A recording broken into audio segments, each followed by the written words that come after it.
Ein Porsche 911 Modellvariante. Was ist das hier? 99? Das ist der 992, das ist das brandneue Modell. Neue Modell, ja. Und die Simone, die hat eben gefragt, was macht denn Delta eigentlich? Ja, genau. Also ich bin hier gerade so reingeworfen worden und ich dachte mir so, machen die jetzt Autos oder machen die nur Teile? Erklärst du das mal?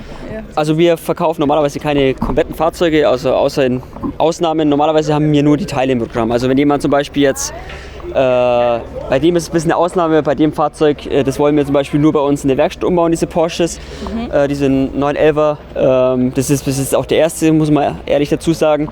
Aber normalerweise rufen so viele Händler bei uns an, sagen, hey, wir haben einen Kunden, der hat einen VW-Bus, der will Felgen dafür haben und dann bestellt er die und wir liefern wir ihm die. Genau. Also macht ihr dann nur im Offroad-Bereich was oder ist es einfach so euer Steckenpferd oder gibt es da auch was anderes? Nee, wir sind also auf jeden Fall Offroad. Wir sind hier Offroad since 1980. Das ist auf jeden Fall unser Ding. Aber was man dazu sagen muss, ist, dass in den letzten Jahren oder so ging es um den T5, glaube ich, los. Und während Corona hat es dann noch vermehrt, dass wir ganz viel Transporter machen, Wohnmobile und so weiter, weil die halt auch einfach viel reisen und halt auch in Wüsten unterwegs sind oder im Matsch teilweise und dann kommen die halt auch zu uns und bauen das so als Offroad-Umbau um. Das gibt es eigentlich erst, den Trend gibt es glaube ich erst seit ein paar Jahren, muss ich dazu sagen. Ja. Also mit meinem Seat Ibiza könnte ich da jetzt auch sagen, hey, jetzt will ich aber mal nach Südafrika, da sind die Straßen nicht so gut. Wie sieht's da aus? Ja, also wie gesagt, wir könnten es probieren, wir könnten Felgen vielleicht anbieten. Ich muss jetzt ehrlich sagen, Seat Ibiza hatten wir noch nie bei uns, da wird natürlich jetzt halt wenig nachgefragt. Aber Felgen könnten wir bestimmt anbieten mit ein bisschen höheren Rädern, da wäre schon ein bisschen was geholfen. Aber klar, Seat Ibiza ist jetzt eher ganz exotisch. Also die meisten kommen halt mit SUVs, mit diesen typischen Offroadern, G-Klasse, Jeep Wrangler. Dann eben diese Transporter, wo wir jetzt halt relativ stark sind, kann man glaube ich sagen. Und ja, wir suchen uns immer oft auch so Autos aus, wo wir halt selber Spaß dran haben, zum Beispiel an dem. Da ist ein Regensensor vorne verbaut, ja, der funktioniert noch? Funktioniert alles. Ich bin das Auto selber hergefahren und war wirklich echt. Ist das ein Hingucker? Wie reagieren die Leute? Ja, super. Da bist der Held auf der Autobahn auf jeden Fall. So, ich zeige mal gerade Delta. Da gibt es ja viel zu beachten. Man kann nicht einfach einen Porsche umbauen, weil gerade bei Porsche, da legen die ja Wert drauf, dass alles immer original ist. Habt ihr das in Kooperation gemacht mit Porsche? Nicht in Kooperation mit Porsche, aber das ist im Endeffekt, wir sind ja als Tuner, dürfen wir Autos umbauen und auch die Teile, wenn die noch nicht eingetragen sind, trotzdem fahren. Im Endeffekt ist es jetzt ein Testfahrzeug, also ein Delta 4 Testfahrzeug und da dürfen wir im Endeffekt mehr oder weniger... Der ist aber schon zugelassen, das heißt, Teile sind eingetragen. Das Auto ist zugelassen, Teile haben ein Gutachten und wir bauen auch manchmal Teile drauf, die noch nicht eingetragen sind, auf dieses Fahrzeug, was eben ein Testfahrzeug ist. Achso, das darf man. Genau, wir dürfen das als Tuner und wenn wir sind halt zertifiziert, nennt man das. Also wir müssen jedes Jahr so eine QMS, nennt man das, durchführen. Da kommt dann im Endeffekt ein externer Prüfer vom TÜV in unser Haus, schaut sich alles an, schaut sich unsere Systeme an und dann hat man halt so ein paar Vorteile, die wir dann machen dürfen. Genau, weil die Leute müssen das ja irgendwie testen. Ich meine, wenn die sowas bauen, das muss ja auch mal auf die Straße, ihr könnt ja nicht immer nur im Kreis fahren, ne? Ja, genau. Also wir haben halt immer ein Auto, das dann normalerweise uns gehört, das eben dann als Testfahrzeug fungiert und ja, aber normalerweise die Felgen zum Beispiel, die haben jetzt schon Gutachten, die müssen wir halt dann einfach an Prüfinstitute schicken und die machen dann verschiedene Tests, testen die auf die Festigkeit, wie viel Kilo die aushalten und so weiter. Ist der höher? Der ist höher gelegt, ja genau. Wie habt ihr das gemacht? Der ist durch Fahrwerk, also wir haben da zusammen mit Bielstein und Eibach, mit denen haben wir zusammengearbeitet und haben ein komplettes Fahrwerk mit denen zusammen entwickelt. Simone, wenn du mal gerade deine Hand zwischen dem oberen Teil und ja genau, mal so quer reinmachst, der ist heftig hoch. Ja, auf jeden Fall. Wir mussten ja auch Platz für die Räder finden und ja, wir haben dieses Fahrwerk dann eben nochmal höher gemacht, also nochmal um 40 mm erhöht. Also das ist wirklich sehr krass. Ich glaube, der ist jetzt so 140 mm ist jetzt höher als serienmäßig. Was ist denn das für eine Felge? Ist die jetzt speziell für das Auto? Ja, also wieder unsere Classic B, das ist jetzt diesmal in 20 Zoll. Wir haben hinten 20 Zoll montiert und vorne 18 Zoll. Ja, genau. Das ist gute Mallet. Ja, es sieht gut aus. Bei Sportwagen ist es ja eigentlich Tradition, dass man sowas macht. Finde ich auch, sieht immer ganz geil aus.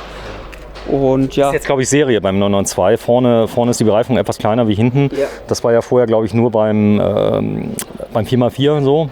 Ist der Allrad? Das Allrad, ja genau. Also das ist das Schöne daran, das ist der Carrera 4 Allrad und ja, ein wunderschönes Fahrzeug. Ich finde den Bügel cool, den habt ihr cool realisiert. Genau. Da gibt es so maximale Zahlen, die Hellcat erreichen darf. Es kommt darauf an, also wenn man die als Fernscheinwerfer alle anschließen würde, das dürfte man nicht. Man kann die aber auch als Arbeitsscheinwerfer anschließen. Das heißt, wenn man dann das Fernlicht anmacht, dann gehen nicht alle an oder zum Beispiel nur ein paar von denen. Und wenn man dann irgendwo auf dem freien Gelände ist, kann man dann diesen Knopf drücken, dann gehen alle Scheinwerfer an. Das ist dann erlaubt. Also man kann so viele Scheinwerfer drauf machen, wie man im Endeffekt will. Sie müssen natürlich eine E-Kennung haben, das haben unsere Scheinwerfer, unsere PIA-Scheinwerfer und dann ist man da relativ frei. So, also wenn ich jetzt einen Porsche habe, 911, 992 und ich habe viel Mut, das muss ich ja haben, weil man kann es zurückbauen später? Man könnte es theoretisch zurückbauen, aber ich glaube, das würde jetzt wenig Sinn machen. Ja. Wenig Sinn machen. Die Folierung, wer hat die gemacht? Wir haben da so einen Partner bei uns im Ort. Hat er gut gemacht, oder? Mir gefällt es gut. Also das ist ja im Endeffekt, wir haben den ja schon mal anders foliert gehabt. Vorher war er weiß mit diesen Delta-Farben vorne dran und hat ja noch so einen riesen Dachträger drauf gehabt. Also der war eigentlich noch martialischer als er jetzt ist. Jetzt ist er ein bisschen eher so sportlicher. Jägerlook. Gefällt er besser so. Ja, kann man sagen. Ja. Genau. Das heißt, im Prinzip könnte ein Jäger damit jagen gehen, oder? Fände ich eine geile Idee, aber ich bin gespannt, ob ein Jäger so Statt ein Subaru oder ein Jimny hat er jetzt einen 992. Ja, du bringst es auf Geschäftsideen. Neues, oder? Ja, wieso nicht? Müsstest du eine Wildware hier reinmachen? Wir müssen das wirklich mal testen hier. Die Simone fährt zur Tankstelle damit. Der hat unter 3,5 Tonnen. Der sieht schon martialisch aus, aber es ist was richtig Cooles. Also ich glaube, wenn du damit so auf eine Grundschule fährst, dann kleben die Kinder, oder? Auf jeden Fall der Held, ja. Also der normal 911 reicht da nicht mehr aus, da muss man schon mittlerweile Was ist denn eigentlich günstiger? Also wenn ich jetzt ein Auto habe, das umbauen lasse oder mir direkt so einen Offroad-Wagen hole? Was würdest du sagen? Lohnt sich das denn für Privatleute wirklich? Also es kommt darauf an, es gibt ja Autos, die schon serienmäßig schon relativ gut Offroad-tauglich sind. Zum Beispiel so ein Jeep Wrangler oder wenn man relativ als Einsteigermodell zum Beispiel der Chimney, der steht da hinten, Chimney, das ist dieser kleine Würfel. Der ist serienmäßig schon relativ gut im Offroad. Aber klar, wenn man sich jetzt zum Beispiel, das kann man als Beispiel sehen, so ein VW-Bus zum Beispiel ist im Gelände daran jetzt nicht so gut. Gedacht, genau. Ja. Vor allem, wenn sie halt kein Allrad haben. Also das Wichtigste im Gelände ist halt einfach dieses Allrad. Und dann kommt man einfach deutlich besser durch ein Gelände. Das merkt man zum Beispiel auf nassen Wiese oder so, was das für einen Unterschied ausmacht. Man kann halt aber auch ganz, ganz viel an den Reifen arbeiten. Also die meisten Autos werden ja eigentlich mit ganz normalen Straßenreifen ausgeliefert, einfach auch wegen den Umweltwerten und so weiter. Und was halt ganz viele machen, ist einfach einen schönen groben Reifen drauf, einfach so ein AT-Profil und dann ist halt einfach ganz viel geholfen, auch wenn man kein Allrad hat. Ja. Okay. Ja, da steht der Porsche 992 Abenteuer Allrad, heute der 15. Juni 2022, der Pressetag auf der Abenteuer Allrad. Alles ein bisschen ruhiger, Simone muss noch nicht zum Einsatz und mir die Fahrzeuge sperren, denn du weißt ja, wie es ist. Ja, du zeigst was, willst mal filmen, dann kommen natürlich die Besucher zurecht, die wollen die Autos ja sehen, aber wir müssen sie auch mal zeigen für ein großes Publikum. Ja, auf jeden Fall. Also die Messe ist immer so einmal im Jahr einfach das Highlight, auch bei uns in der Firma. Wir schauen auch, dass jeder Mitarbeiter mindestens mal 1-2 Tage auf die Messe kommt, um einfach auch die Atmosphäre aufzusaugen. Also das ist ganz wichtig.